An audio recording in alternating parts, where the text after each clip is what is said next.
Hi everybody, I hope you're doing well. I've given myself a bit of a break, a summer break, to work on many different things, experimenting a little also, but enjoying the summer. And yeah, talk about a hot summer. We seem to be experiencing a very, very, very hot summer this year with one extraordinary, heat wave after another. A couple weeks ago, actually, I decided to go to an area called Casa de Campo here in Madrid, and I knew it was going to be, a hot one like every other day. So I woke up quite early to check it out, and I prefer to go there in spring when everything is like green and you see wildflowers growing everywhere with these spectacular trees. But that's not the scenery I got that morning. As you can see, it was quite dry, and I remember that around noon it was just unbearably hot. Some weeks ago, well, a couple months ago, I should say, there was an expert that, basically announced that this would probably be the coolest summer we'll have. It's only going to get hotter in the coming years. So I guess we'll see. Quite a few people went north, the north of Spain, for their holidays. And, there are some that changed their minds in regards to where they're moving to. They said that the north will have a nicer climate in the next 5 to 10 years than the south, which may experience more, desert heat. We'll see. There are changes, taking place all over the world. Well, as in many parts of the world, we live in a year of uncertainty. In many conversations I've had, financial insecurity certainly is at the top of the list when it comes to concerns or worries that people have. And many have had to, make some sacrifices in order to make ends meet. But for those who, kept a calm, resolute stance in regards to, what's to come, have for the most part been quiet. Why is that? What do they know? What keeps them calm? Well, let's discuss that for a bit. But before we do, I wanted to thank you for coming onto our channel, Metaphysical Awakening. We're here, my mom, Hitomi, and I, to share our experiences, being metaphysical practitioners, and also, to share what we've learned throughout our journey when observing things around us metaphysically, opening up to what's beyond the physical realm of our reality. And what we mean by that is that every day we try to look beyond what's governed around us, our physical construct. Yeah, we definitely give off energy, and when we do, we affect ourselves and each other more ways than one, emotionally, physically, mentally, and so on. So when we do observe it in such a way, the better appreciation for our very own existence and for those around us.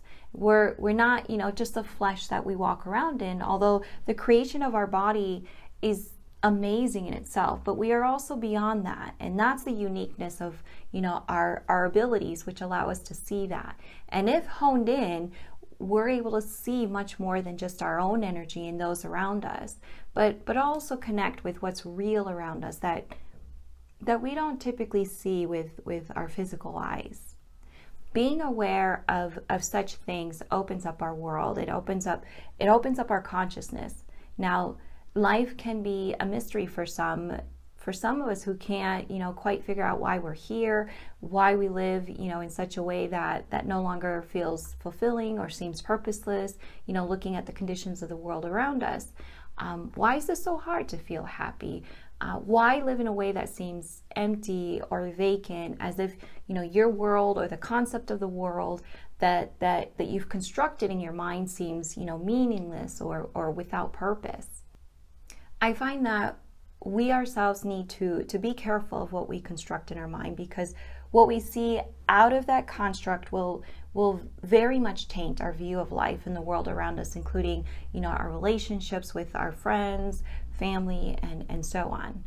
So, sometimes our life takes us in a totally different direction. And in order to change our frame of mind or frame of reference. And what I mean by that is that our way of how we view things may not be the right fit for us.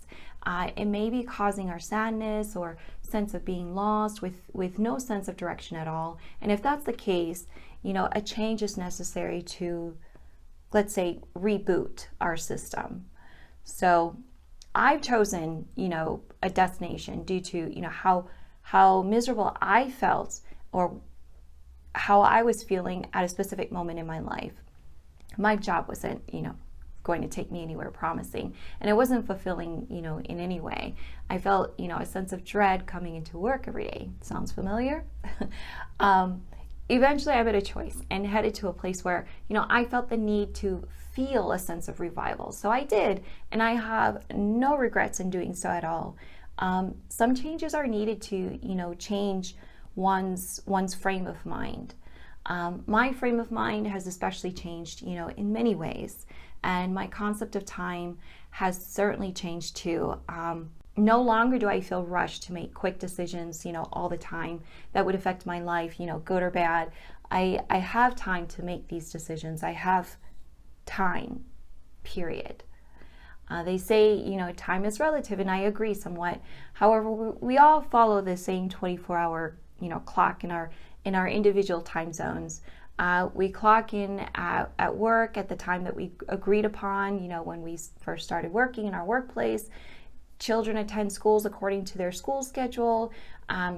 Traffic jams appear like clockwork every day, and our sleep schedule can be, determined by the same clock, getting to bed according to what the clock says, so that we hope that, we will have slept enough for an entirely new day.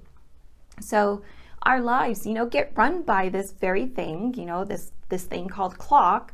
But what I'm trying to say is that not only do we, get run by it, but also by our own construct, in our mind.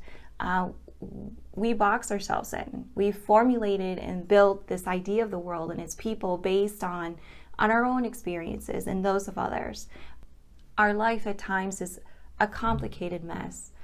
A mess, we have either created ourselves or created by others around us, and we just, happen to fall into the web of their design. Whatever it is, we do our best, to be aware.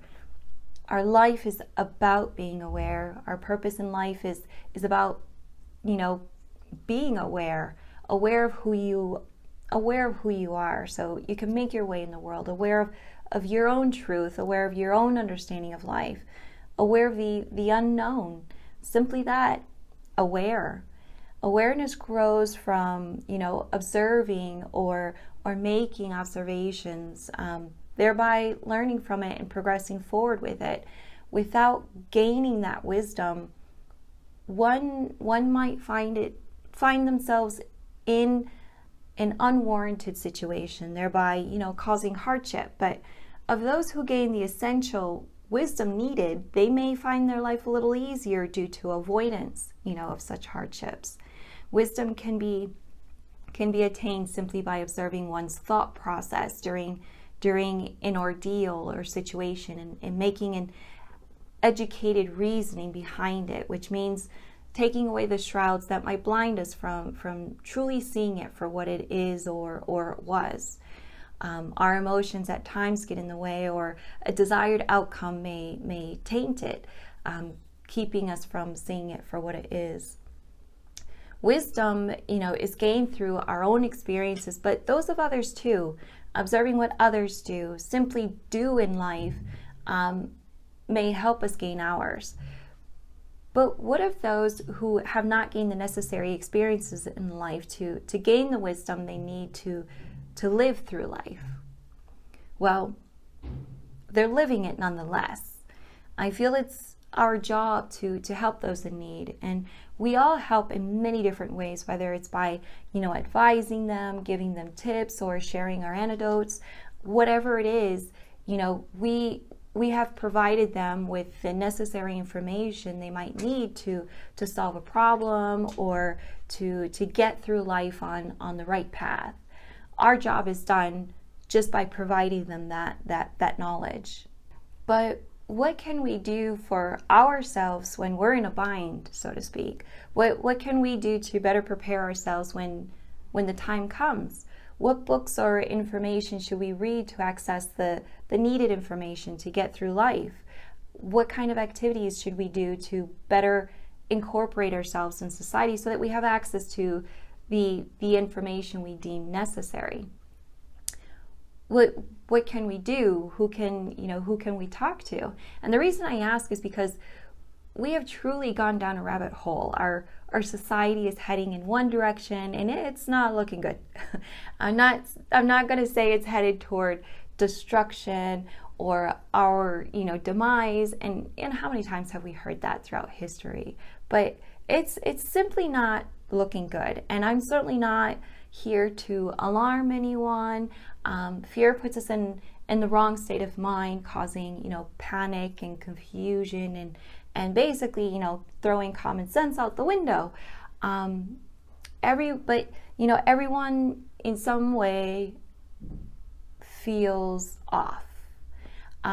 Something is off. Something is not as it were, and it's not as if as it were was great either, but something is driving our society in a direction that we seem to have no control over. Our financial concern is just one of the few things we talk about, mainly because it hit our pockets. It's affecting our life at home, therefore our family. But what of those who live, in a sense, meticulously when it comes to buying food and other necessary items? They spend little on day-to-day items and consume less than the average person. What of them? What are they saying?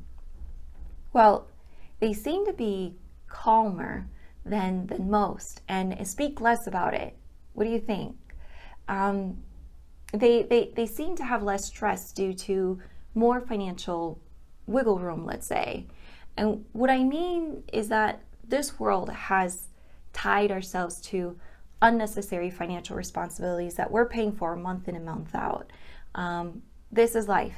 And it's what we've, learned and kind of been trained to do throughout our life, at least my generation and younger. Saving wasn't an essential part of our education. But what of those who educated themselves on their financial responsibilities, for example, such as learning what not to do, and in an event of an oncoming economic crisis, such as what we're dealing with now, perhaps they will gain more through such crises rather than lose more.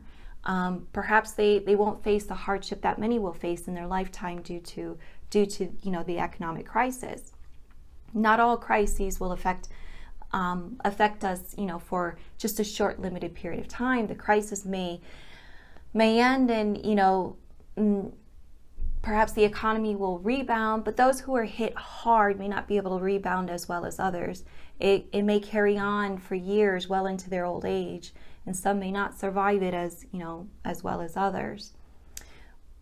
What of those who educate themselves on other matters, such as the way a human body replicates its cells? Why does that matter in any way? Well, it's our own health, right? We live in it, this body, and we have to drive and fuel this vehicle. So shouldn't we be educated on that? Shouldn't we know how it works, how it functions when we're healthy as well as when we're sick? Shouldn't we know that every time we're sick, our body goes into, fighting mode, in figuring out, ways to conquer the virus rather than, retreating? Our body trains itself into knowing what it is, in an event that, we experience the same virus or similar again, so that the possibility of a reinfection from this, particular virus won't be as severe, or the effects of it won't amount to much, since it's done what it needs to do in order to, prevent it from reinfecting.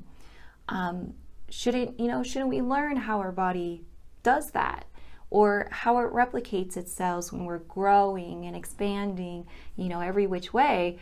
How our body, likes to be fed when we go through certain emotions, as well as not be fed when we're going through others. How our brain likes to grow and expand and learn and achieve and do it all over again. How we are better able to achieve things in life when we put our own knowledge to action. It's quite different from just watching someone, do it. It's quite amazing when you do it yourself. What's more is that our brain can achieve far more than we think it can. Our emotions are a form of thought. You can feel things that come in the form of emotion, and the information is interpreted in your brain as a matter of fact in a situation. So that's why when you feel danger, you leave. You don't mess around, you leave. So don't discredit your emotion when you feel off about a person, place, or situation.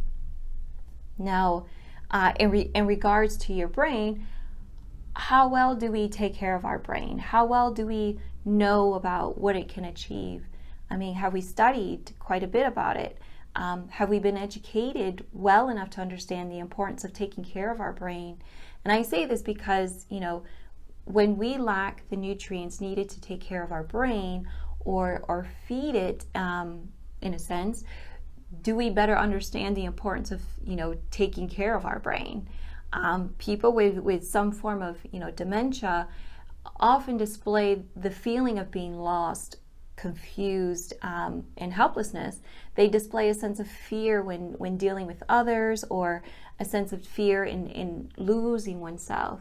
Do we need to reach that state in order to realize the importance of our brain's level of health? What I mean is there something we can do to prevent such a thing from happening to ourselves? Perhaps eat more fish, eat more nuts, such as walnuts, or perhaps incorporate, more fatty acids into our diet.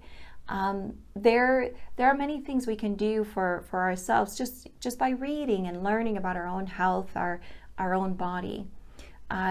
These things and more, I feel, are the basic education needed in life to have a more successful outcome in life. However, they're lacking in our educational system. They're lacking in many aspects of our life. It's as if, we handed this job solely to the professionals, and we have no stake in it. We have not positioned ourselves to take care of our own health as well as others if needed. It's like we want no part in it, which is unusual because we're the ones driving these vehicles, not others. We're responsible for it. Lacking the fundamental basics of our own health can put us in a helpless situation, as well as lacking the fundamental basics of economics in our personal budget can leave us in ruins. And seeking out this kind of information for ourselves can be difficult at times due to the powers that be that make them less accessible. Knowledge is key in this day and age, more so now, more than ever perhaps. Even in old times, they kept much of their knowledge to themselves when books were no longer available. Things were spoken, word of mouth, and passed on for generations. Nowadays, things are different.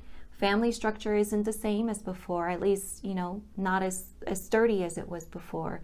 Things begin to fall apart as soon as it's built, and in regards to furniture and things that we buy nowadays.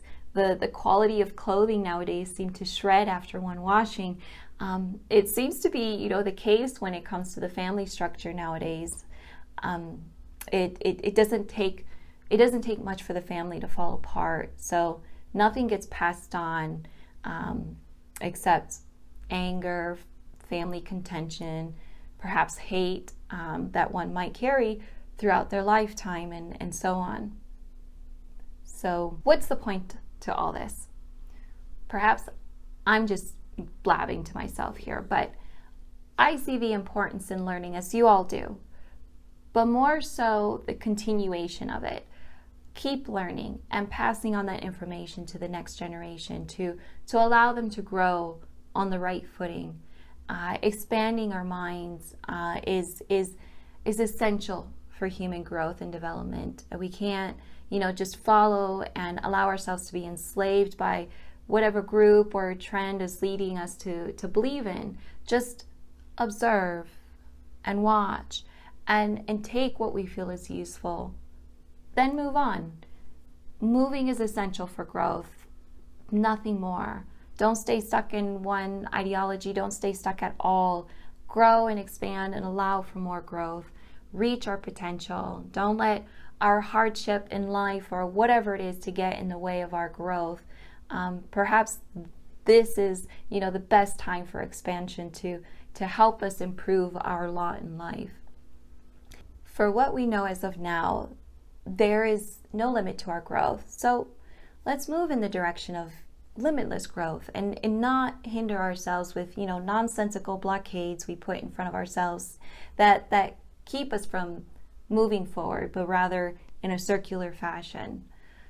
It's a simple, practical, life advice, but if we demonstrate this throughout our life, imagine how life would be easier for many of us and how life would be easier for the coming generation, because we'll be able to pass that on to them. As Epictetus said, a wise philosopher who himself was, born a slave for many years, lived in, adversity, but soon became a well-known philosopher when he started teaching others, who they themselves became well-known philosophers. He said, "What is the fruit of these teachings? Only the most beautiful and proper harvest of the truly educated, tranquility, fearlessness, and freedom. We should not trust the masses who say only the free can be educated, but rather the lovers of wisdom who say that only the educated are free." So stop by a local library or a secondhand bookshop and get yourself an enjoyable read. Better yet, write one and share your knowledge. Knowledge reduces the confines built into our mind and allow us to live a life of not only freedom, but also a sense of fearlessness, allowing you to move through life, experiencing all sorts of things for your human development and growth. So enjoy your day and enjoy your reading. Happy reading, everyone. Much love to you all, and peace be with you as you calmly place your plans together for the next coming years. Thanks for stopping by. Bye.